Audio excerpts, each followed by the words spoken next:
Hello there. Today's lesson is 1.6, Transformation of Functions.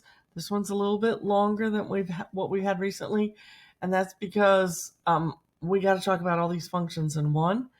It's all review. I know you did all of this last year, so I'm going to try to talk quickly and keep it short. So what is most important this year, and one of your goals, is to be able to look at an equation and recognize the graph of that by looking at the equation. They're calling them common functions here. Another name that are often referred to as their parent functions.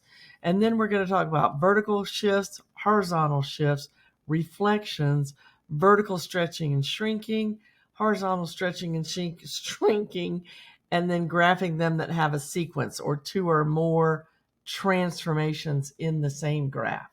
Okay, so here is a very quick review of these common functions and the ones that we're going to talk about today. All right, the first one we have is our constant function. Then we have identity or linear function, absolute value, quadratic, square root, cubic, and cube root. And you really have already graphed these, so it shouldn't be anything that new, but it's important for you to be able to know which tool to use and then know some of the basics of the function. So that's what we're going to talk about. So this first one, you all know, is your common function.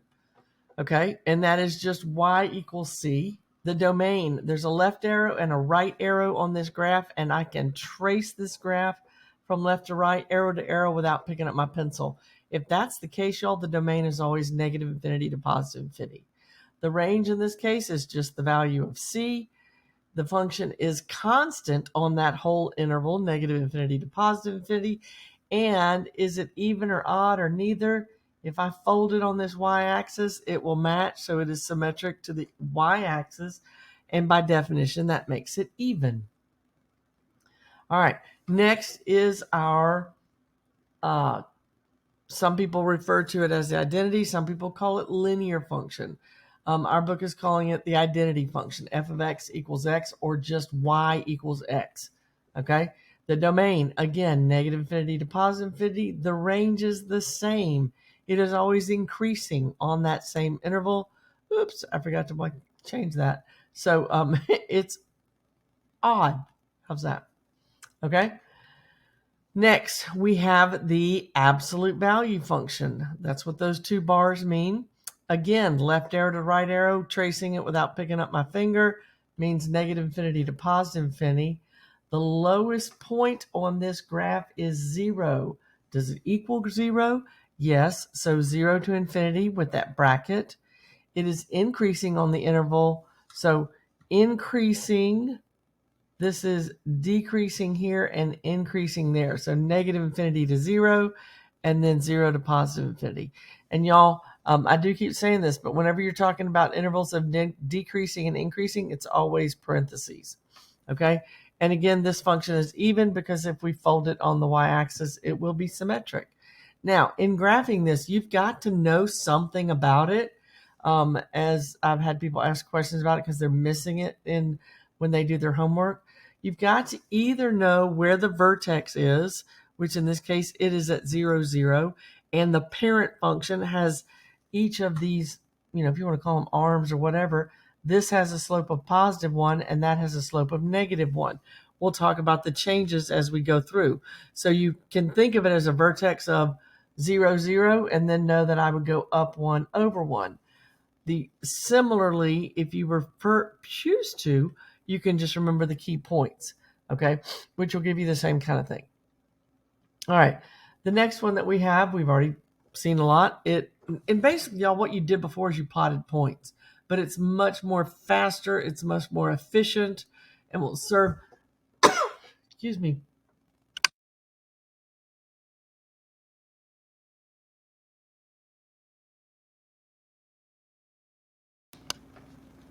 better purposes for you in the long run if you will recognize the equation. So this is f of x equals x squared. It is our standard quadratic function. Again, left arrow to right arrow without picking up my finger, so it's negative infinity to positive infinity. The range, the lowest point on this parent function is 0. It includes the point 0. And just like we have the absolute value, it is decreasing from negative infinity to 0 and increasing from 0 to infinity. Again, I can fold it on the y-axis and it matches. So it is symmetric to the y-axis, which makes the function even. That, again, is a definition. The key points here that I use whenever I graph these look like this. And this, y'all, represents a rate of change, okay? It is what you get if you plug 1 in. 1 squared is 1, 2 squared is 4, 3 squared is 9. But that's a rate of change. If I go over 1, I go up 1. If I go over 2, I would go up 4. If I go over 3, I'm going to go up 9. And that is all from whatever that vertex is. And you'll see as we go along. All right, next we have our f of x equals the square root of x. That's our square root function, okay? This one doesn't have a left arrow. So if it doesn't have a left arrow, then I can't go from negative infinity to infinity. So it starts at 0 to infinity because we can't take the square root of a negative number. The range is the same thing, 0 to infinity. It is always increasing on that interval, and it is neither even nor odd. Okay, it doesn't have another part of the graph to be symmetric around anything, so it's not. All right, then, one forgot. Key points. Take what you just had with the square quadratic function and reverse it. Okay, so we had 1, 2, 3 on the left. Now we have 1, 2, 3 on the right. So if you know one, you know the other because they're just undoing each other. Okay. Next, we have our cubic function, which is f of x equals x cubed. Left arrow and right arrow, I can trace without picking up my finger, so it's negative infinity to positive infinity. The range is the same thing. It is always increasing on that interval, and it is odd. Look at these key points, okay? And we've talked about this. So if I have 0, 0, but I have 1, 1, and then if you have the opposite of both of those numbers, negative 1, negative 1. So if I go over 1, I go up 1. If I go over 2, I'm going to go up 8. If I go to the left, I'm going to go down. Left 2, down. So those are our key points. And you will see how I use them. Okay, then we have how do we undo the cubic, and that's with the cube root function. Again, domain, negative infinity to positive infinity, range is the same thing, and it's always increasing, and this one again is odd. So just some slight differences. And as I said with quadratic, the key points are just going to flip. So my 0, 1, 2 are on the right when before they were on the left. You just flip them because they're undoing each other. Okay, vertical shifts. You talked about this last year, and the whole key theme to this, y'all, is when you look at a function, f of x plus c, or f of x minus c, what you want to notice is where is that c in regards to f of x? Is it inside the parentheses with the x, or is it outside? Okay, clearly these are both outside, and therefore I know that they're both going to affect the y, and they're going to shift it either when it affects the y, before I go there, when it affects the y, it always does the same thing. So you're going to hear me say over and over again, outside affects the y, does the same thing. Okay, so if it looks like it's plus c, then I'm going to shift the graph up vertically c units. If it says minus c, then I'm going to shift it down c units. Exactly what it looks like. So here's an example. Use the graph of f of x equals absolute value of x to obtain the graph of g of x equal to absolute value of x plus 3. So I'm looking at that plus 3, and that is outside. And if it is outside, I know it's going to affect the y. And if it affects the y, it does what it looks like. So it's going to add 3 or move it up, because adding is going up. So I'm going to go up 3. Now, in regards to our key points, those are the key points that I talked to you about. And if I know it's going to affect the y, then I'm going to take every y value, x stays the same, and I'm going to add 3 to it. So my vertex point of 0, 0 is now 0, 3.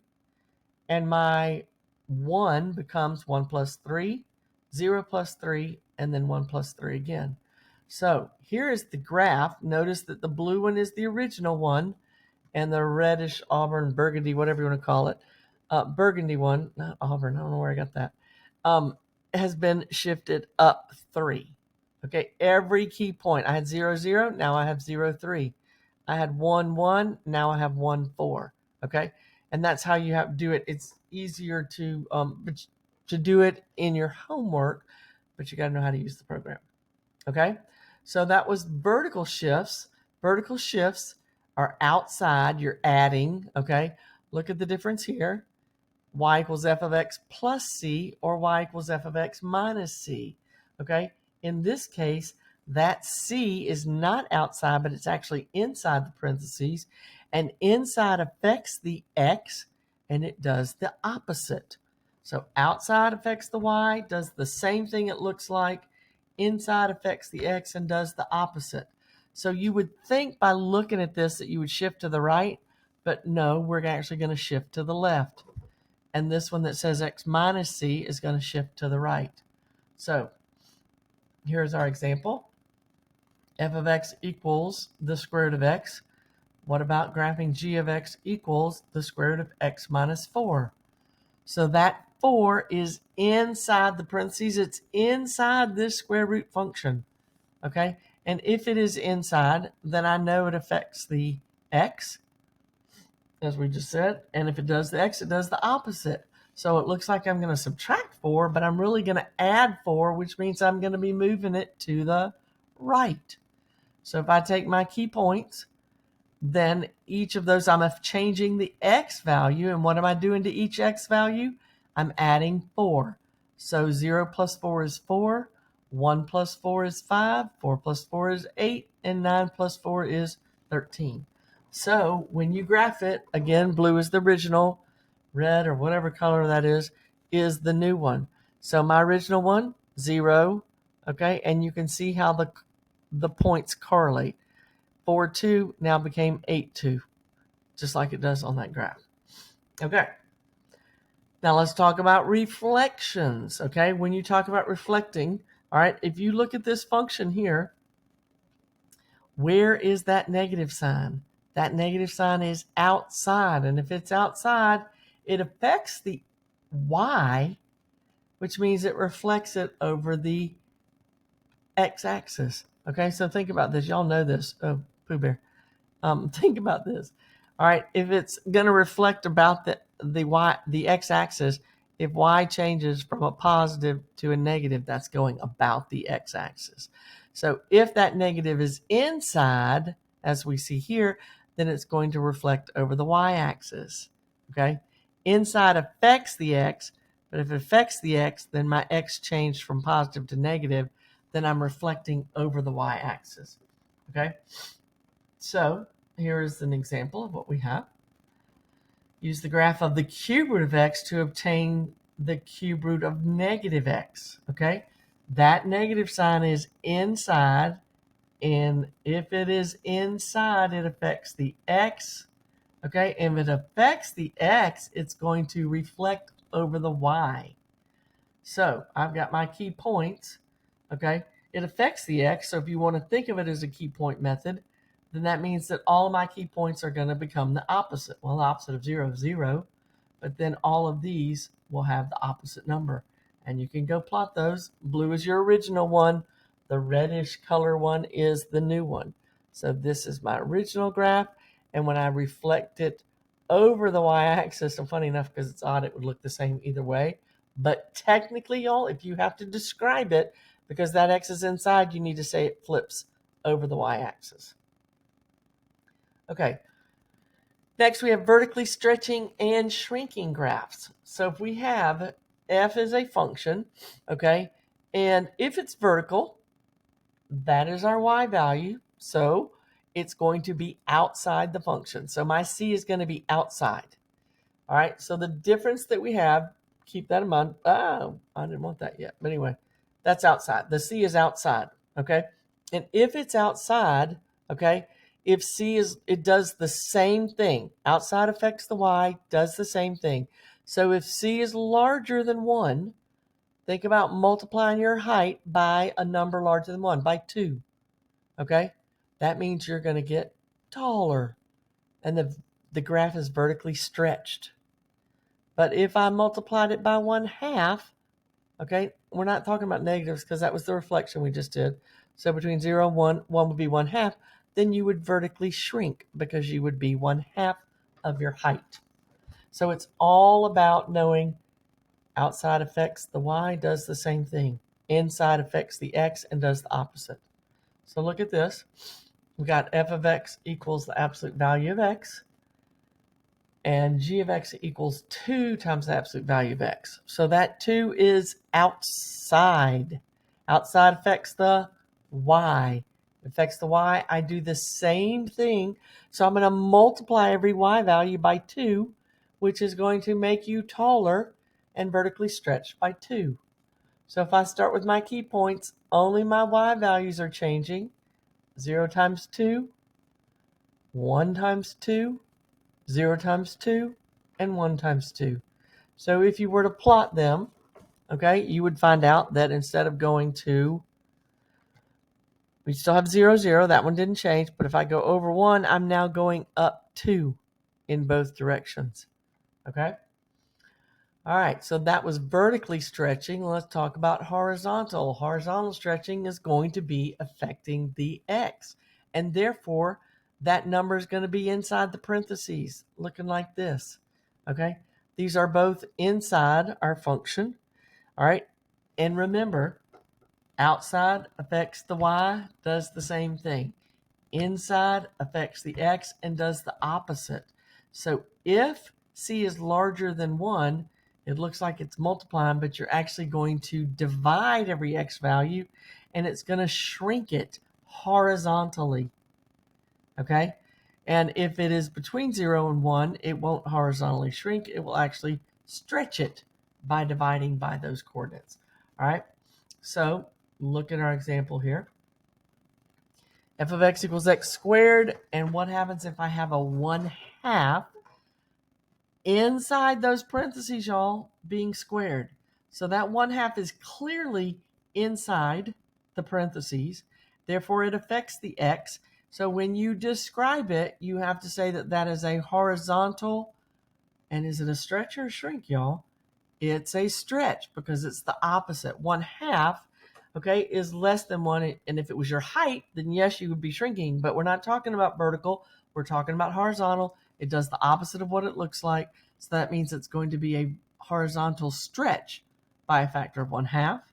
And if you look at our key points, I'm changing the x values, okay, and dividing, because remember, this over here is multiplying by 1/2. So I do the opposite of what it looks like.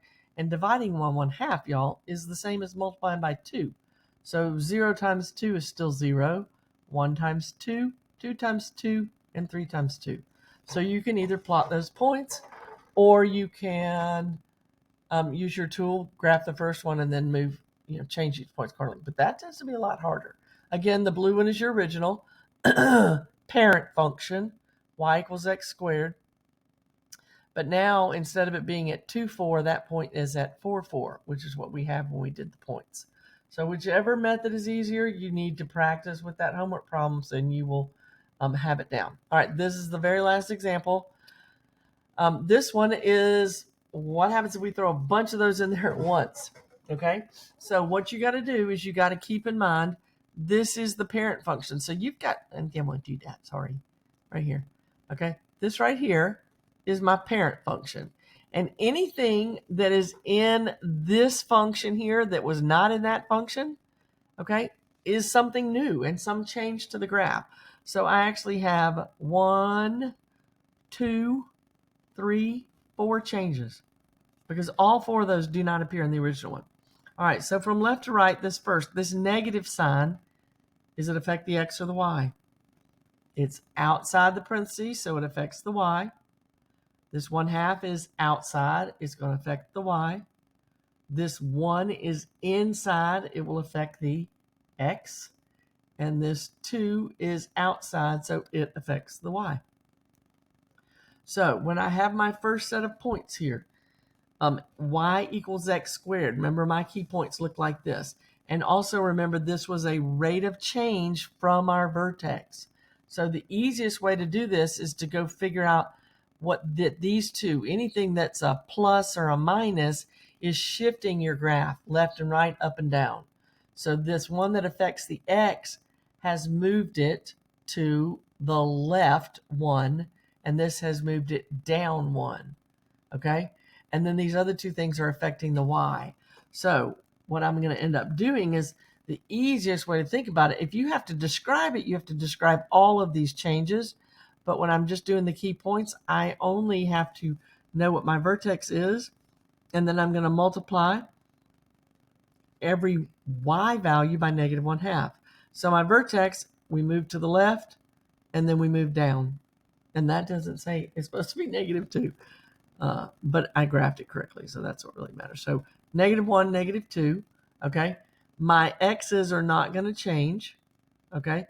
Because this was the only change to the x, and this is a rate of change. All right, but my y values, this was outside, so I'm going to multiply each of these by -1/2. So I'm going to have -1/2, then I'm going to have -2 and -9/2.